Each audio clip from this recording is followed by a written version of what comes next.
Breaking చూస్తున్నాం. సూర్యాపేట జిల్లా చిలుకూరు మండల కేంద్రంలో రైతులు ఆందోళనకు దిగారు. నాగార్జున సాగర్ ఎడమ కాలువ నుండి వస్తున్న నీటిని దిగువకు విడుదల చేయాలని కోదాడ హుజూర్ నగర్ జాతీయ రహదారిపై రైతులు ఆందోళన చేపట్టారు. నాగార్జున సాగర్ ఎడమ కాలువ నుండి ద్వారా కుంట కెనాల్కి నీటిని విడుదల చేయకపోవడంతో వరి పొలాలు బీడు భూములుగా మారుతున్నాయని ఆగ్రహం వ్యక్తం చేశారు. కాలువ మరమ్మతులు చేయకపోవడంతో నీరు జామ్ అవుతుందన్నారు. రైతుల ఆందోళనతో భారీగా ట్రాఫిక్ జామ్ అయింది.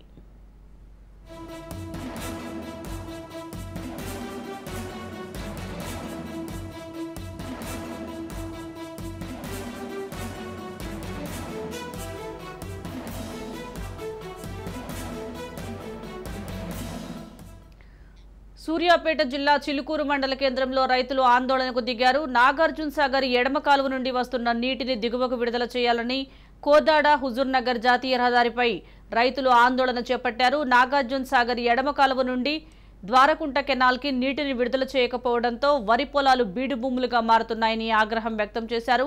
కాలువ మరమ్మతులు చేయకపోవడంతో నీరు జామ్ అవుతుందన్నారు. రైతుల ఆందోళనతో భారీగా ట్రాఫిక్ జామ్ అయింది.